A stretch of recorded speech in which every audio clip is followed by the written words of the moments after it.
నమస్కారం. Welcome to Telugu stories book. మిమ్మల్ని ఎప్పుడు కలుసుకోవచ్చు?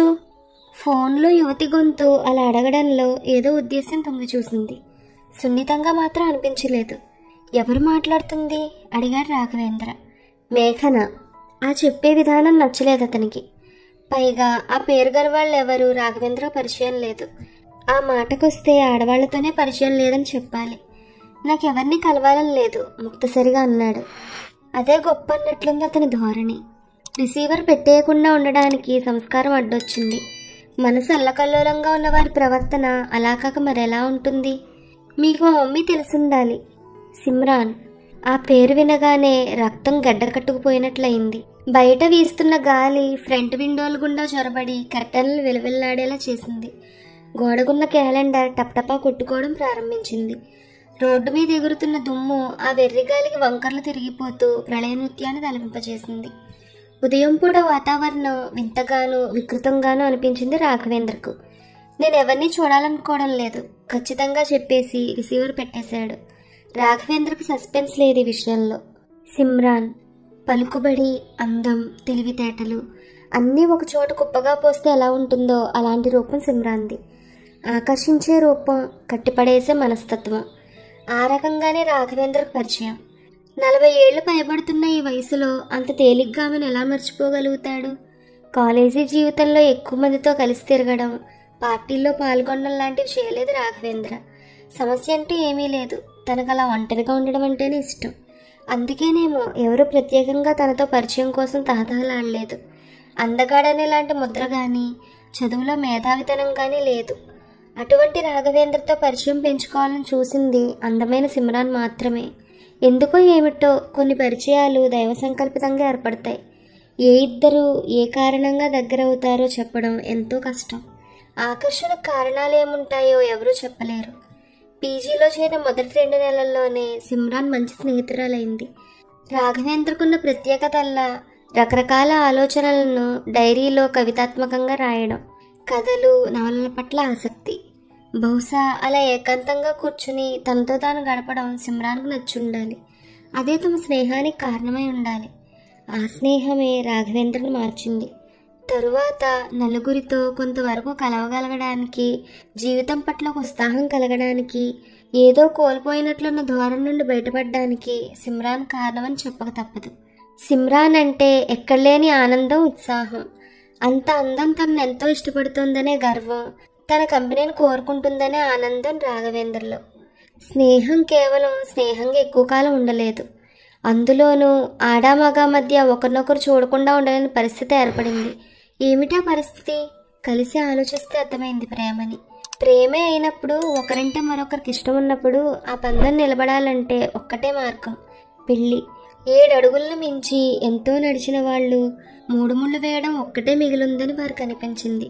ఒక్క విషయం మర్చిపోకూడదు అక్కడ. రాఘవేంద్ర సిమ్రాన్కు మొదటి బాయ్ ఫ్రెండ్ కాదు.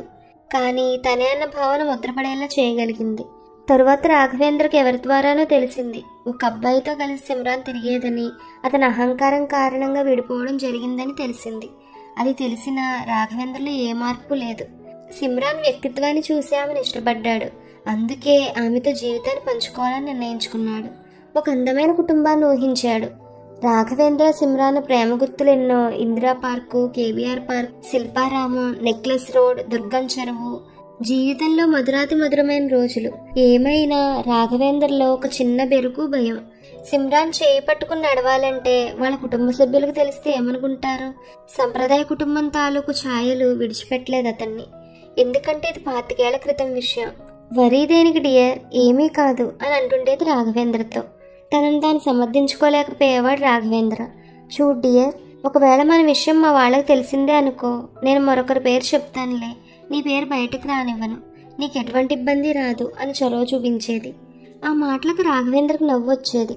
సిమ్రాన్తో మాట్లాడడం ఏమైనా కష్టమే. వాదనకు దిగితే ఓడిపోక తప్పదు. రాఘవేంద్రకు ఆ రోజు బాగా జ్ఞాపకం. మరి తొలి రోజు అనుభవం కదా. కాలేజీ కారిడార్ ఖాళీగా ఉంది. అంతా వెళ్ళిపోయారు. లోపల భయం, అయినా ఒకలాంటి ఉద్రేకం. ఆ డ్రెస్సులో చాలా అందంగా ఉంది సిమ్రాన్. లేత గులాబీ రేకుల్లాంటి పెదాలు, మెరుపులు వలకబోసే పొడిగాటి కళ్ళు, పసిమి ఛాయలు మెరిసిపోతూ కనిపించింది. ఆ నిశ్శబ్ద వాతావరణం ప్రోత్సహించింది.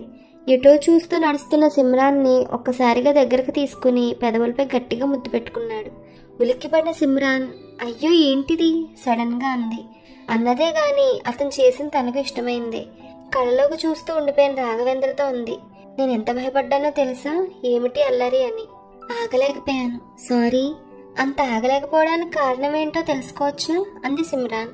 నీ అందం రోజు చూస్తున్నదేగా, ఈరోజు మరీ పిచ్చెక్కించింది. ఆ డ్రెస్ నచ్చిందా? తన ఎల సంపదను అతనికి పరిచయం చేయడానికి అన్నట్లు దగ్గరగా తీసుకొచ్చింది. పిచ్చి పిచ్చిగా అన్న పెదవుల్లో కసి కనిపించింది. ఒక నవల రాసేస్తారేంటి? ఒకటేంటి, ఎదురుగా ఉంటే ఎన్నైనా రాసేయచ్చు అన్నాడు రాఘవేంద్ర. అంత ఆగలేకపోయిన వారు చూస్తూ రాసుకుంటూ కూర్చోగలరా అన్న అనుమానం. సందేహమా? నా అందం మీద అంత నమ్మకం. ఇద్దరు నవ్వులు శృతి కలిశాయి. ఆ తరువాత సిమ్రాన్ చిన్న చిన్న టూర్లు ప్లాన్ చేసింది. తనలోనూ కోరికలు బుసకొట్టడం వల్లే అలా చేసిందని అర్థమైంది. నాగార్జున సాగర్ హోటల్ రూమ్లోని అనంతగిరి గెస్ట్ హౌస్లో ఇద్దరి మనసుల్లోని కోరికలు ఒక్కటైపోమని సలహా ఇచ్చాయి. సిమ్రాన్ కవ్వింపు చర్యలకు రాఘవేంద్ర ఆగలేకపోయాడు. కౌగిల్లో బంధించాడు. ఉక్కిరి పిక్కిరి చేస్తూనే ఆమె ఒళ్లంతా ముద్దుల ముద్రలు వేశాడు. శరీరాలు రెండూ పెనవేసుకుంటున్న సమయంలో చిన్న భయం రాఘవేంద్రను ఆపేసింది. అది పసిగట్టిన సిమ్రాన్, ఏం ఆగిపోయావు అంది. జవాబు ఇవ్వలేదు అతను. నేను గర్భవతిని అయితే అనే కదా. దానికి చిన్న నవ్వు నవ్వింది. విషయం తేలిగ్గా తీసుకుంది. డియర్, నాకు బేబీ కలిగినా నీకెప్పుడూ ఇబ్బంది రానివ్వను. దాని గురించి వర్రీగా అనవసరంగా, ఓకే అంటూ రాఘవేంద్రను తన పైకి బలంగా లాక్కుంది. అప్పటికే ఉన్నా లేనట్లేగా అనిపించిన దుస్తులు సిగ్గుతో మంచం మీద నుండి జారి కింద పడ్డాయి. రాఘవేంద్ర లైట్ స్విచ్ ఆఫ్ చేయబోతుంటే సిమ్రాన్ ఆపేసింది. నాకు ఇలాగే ఇష్టం. నీ మగతనాన్ని చూస్తూ నేను, నా ఆర్తనాన్ని రెచ్చగొడుతూ నువ్వు, మన ఊపిరిని శృతి చేసుకుంటూ ఆ మధురధ్వనిలో ఇద్దరం అంటూ ఆమె చేతులు ఉత్సాహానికి ఊపిరి పోసేందుకు ఉపక్రమించాయి. సున్నితమైన భాగాలను స్పృశించాయి పదే పదే. ఈ దేహాన్ని కర్పించేశాను, సందేహాలు లేకుండా సాగిపో, నీ సాహసం చూపించు, గెలుపు సాధించు, నన్ను పూర్తిగా ఓడించు అంది మత్తుగా. తన పెదాలతో అతని పెదాలను లాక్ చేసింది మరో మాట లేకుండా. చిలిపి నవ్వు, మెరిసే కళ్ళు, చేతివేళ్ల స్పర్శ అన్నీ ఏకమై ఆమె సామ్రాజ్యంలోకి మనస్ఫూర్తిగా ఆహ్వానించాయి. రాఘవేంద్రకు స్వర్గలోకపు ద్వారాలు తెరుచుకుని లోనికి దూసుకెళ్ళినట్లు అనిపించింది. ఒకరోజు సిమ్రాన్ కాసేపు మాట్లాడాక, నా ఎక్స్ హైదరాబాద్ వస్తున్నారు, ఎలా అయినా కలవాలన్నాడు. అలాగే వెళ్ళు, బ్రాడ్ మైండెడ్ ఫెలోలా నటించాడు రాఘవేంద్ర. అమెరికాలో అతను ఫైనాన్షియల్ ఎక్స్పర్ట్ అని, పేరు మిథున్ అని ఒకసారి చెప్పింది. ఇంకో మగవాడి గురించి కావడంతో బాగా గుర్తుంది. తర్వాత రోజు ఉదయం సిమ్రాన్ కాలేజీకి రాలేదు. బహుశా ఆమె మిథున్తోనే తిరుగుతూ ఉండొచ్చుననిపించింది. ఆ తర్వాత మరో 2 రోజులు రాకపోవడంతో దిగులు మొదలైంది. ఎవరిని కనుక్కోవాలో కూడా అర్థం కాలేదు. ఆమె స్నేహితులను అడిగితే తెలియదన్నారు. వారం గడిచింది భారంగా. ముందు వారం ఎంత ఆనందోత్సాహాలతో గడిచిందో తలుచుకుంటే బాధ కలిగింది. కాలేజీ ఆవరణలో ఓ చెట్టు కింద కూర్చుని డైరీలో ఏదో రాసుకుంటున్నాడు. ఎదురుగా కాస్త దూరంగా ఎవరో నిలబడినట్లు అనిపించి తలెత్తి చూశారు రాఘవేంద్ర. సిమ్రాన్, తన అందాలు రాసి, కానీ ఎందుకో ఇప్పట్లో అనిపించలేదు, వేరుగా ఉంది. ఎక్కడికి వెళ్ళిపోయావు సిమ్రాన్?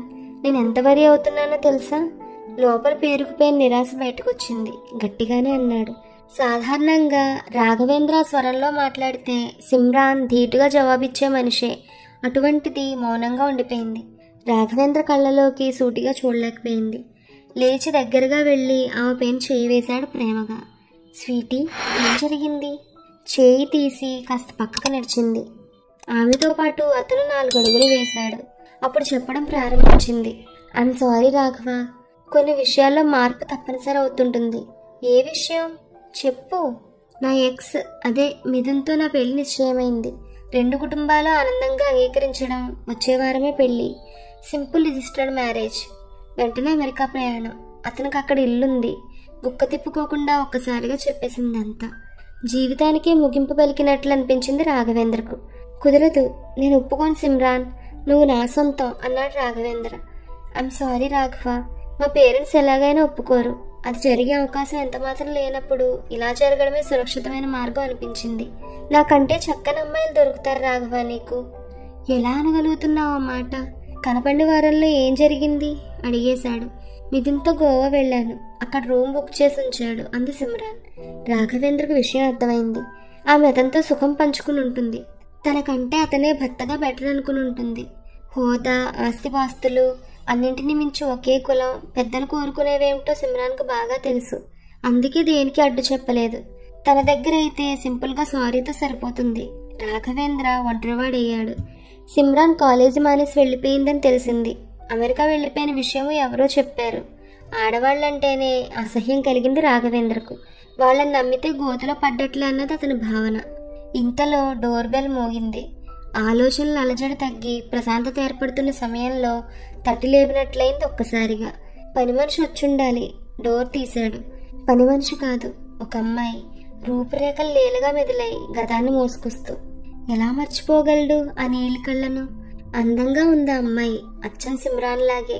కళ్ళల్లో అదే మెరుపు, పెదాలపై అటువంటి నవ్వే. ఎందుకో నా కూతురే ఉండాలనిపించింది. సిక్స్త్ సెన్స్ అంటే అదేనేమో రాఘవేంద్ర అనుకున్నాడు. అందుకే ఆ స్వతంత్రం కావచ్చు. ఎంతో చనువుగా లోపలికి వచ్చేసింది. రాఘవేంద్ర మాత్రం ఏం ఆపగలడు? ఒకానొకప్పుడు ఆమె తల్లి దగ్గర ఓడిపోయాడు. ఇప్పుడు కూతురు. ఇల్లంతా కలియబెట్టింది. రాఘవేంద్ర పుస్తకాల వీరువా కేసు చూసింది. స్టడీ రూమ్లోకి వెళ్ళింది. రాఘవేంద్ర 2వ నవల రాయడంలో ఉన్నాడని టేబుల్ మీద కాగితాలు సాక్ష్యమిస్తున్నాయి. మొదటి నవల పెద్ద ఫ్లాప్. రాఘవేంద్ర ఆమెతో పాటు వెనక్గా వెళ్ళలేదు. ముందు గదిలోనే వాలు కుర్చీలో కూర్చుండిపోయాడు ఏం పట్టనట్లుగా. చాలాసేపటికి కానీ ఆమె స్టడీ రూమ్ నుండి బయటకు రాలేదు. నేను మీ నవల చదివేశాను, ముగింపు ఇంకా రాయాల్సింది కదా. బాగుంది, చాలా పాపులర్ అవుతుంది అంది. ఎందుకు వచ్చావు ఇప్పుడు? నా గతాన్ని తోడు ఏ ఆనందం పొందుదామని. దానికి జవాబు ఇవ్వడానికి టైం తీసుకుంది. అనుభవం లేని చిన్నపిల్ల కదా. ముందు కళ్ళలోకి చూసింది. రాఘవేంద్ర చూడలేకపోయాడు. సిమ్రాన్ వెళ్ళిపోయినప్పటి నుంచి లైఫ్ డిసిప్లిన్ పోయింది. ఎవరి కోసం, ఎందుకోసం అన్నట్లు తయారైంది జీవితం. సిగరెట్లు, ఆల్కహాల్ బాగా అలవాటైపోయాయి. రూపురేఖల్ని మార్చేశాయి. ముఖం మీద ముడతలు. 40 ఏళ్లకే 60 ఏళ్ళు మీద పడ్డట్టుగా. మమ్మీ మిమ్మల్ని ఎంతో ప్రేమిస్తోంది ఇప్పటికీ అన్న విషయం కొత్తగా అనిపించింది అతనికి.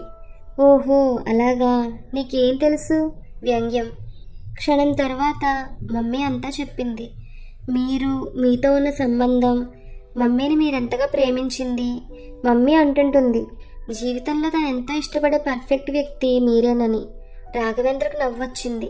ఇన్నాళ్ళ నుంచి పేరుకుపోయిన నిరాశ, నిస్పృహలు, ఒంటరితనం క్షణంలో కట్టలు తెంచుకున్నాయి. ఇప్పుడు ఇన్నేళ్లకు తన కూతుర్ని తన దగ్గరికి ఎందుకు పంపినట్లు? ఆ కూతుర్ని చూసుకునే మంచితనం భర్తలో లేదనిపించిందా? ఏం కావాలి ఇప్పుడు నీకు? ఆమె అలాగే నిలబడింది. రాఘవేంద్ర ముఖంలో లోతుకుపోయిన కళ్ళలోకి చూస్తూ. ఆమె కళ్ళల్లో ఒక వణుకు కనిపించింది. రాఘవేంద్ర నియంత్రించుకున్నాడు. నాన్న అంటూ గట్టిగా హత్తుకుంది. గడ్డకట్టుకుపోయినట్లయింది. ఇలా జరగడం ఇది 2వసారి. ఇన్నేళ్ల తరువాత జీవితంలో సిమ్రాన్ 2వసారి ఓడించింది. మొదటిసారి ప్రేమలో, 2వసారి మళ్ళీ ఇప్పుడు ప్రేమతోనే, బిడ్డ ద్వారా. రాఘవేంద్రకు హాని కలగకూడదనుకుంది. ప్రేమ వ్యవహారం బయటపడితే ఏం జరుగుతుందో సిమ్రాన్ ఊహించగలిగింది. తన వాళ్లంతా కలిసి రాఘవేంద్రని లేకుండా కూడా చేయగలరు. ఎటువంటి సాహసం పనికిరాదనుకుంది. వాళ్ళు చెప్పిన వ్యక్తి ముందే తల వంచి తాళి కట్టించుకుంది. ఒక్కొక్క విషయం మేఘన ద్వారా బయటకొచ్చాయి. అంతేకాదు, మిథున్ పెళ్ళయ్య కొన్నాళ్ళకే అమెరికాలో రోడ్డు యాక్సిడెంట్లో చనిపోయాడని, మేఘన ఒక్కతే కూతురని, అది కూడా సిమ్రాన్కు రాఘవేంద్ర వల్ల కలిగిన సంతానమనే నిజం ఇన్నేళ్లు రహస్యంగా గుండెల్లోనే దాచుకుందని, ఈ మధ్య మేఘనకు చెప్పిందని, ఆ తర్వాత ఇండియా వచ్చేసిందని, ముంబైలో ఉంటోందని, సిమ్రాన్కు కూడా రాఘవేంద్రను చూడాలనుందని, కానీ జరిగిన పరిస్థితుల దృష్ట్యా ముఖం చెల్లక రాలేకపోయిందని, ఒక్కొక్క విషయం మేఘన చెప్పుకొచ్చింది. కన్నతండ్రి గుండె కరిగిపోయింది. ఒకరి కన్నీరు మరొకరు తుడుచుకున్నారిద్దరు. ఆ మర్నాడే ముంబై బయలుదేరారు తేలికపడ్డ మనసులతో. ఈ కథ మీకు నచ్చితే please like, share and subscribe to our Telugu stories book. Thank you.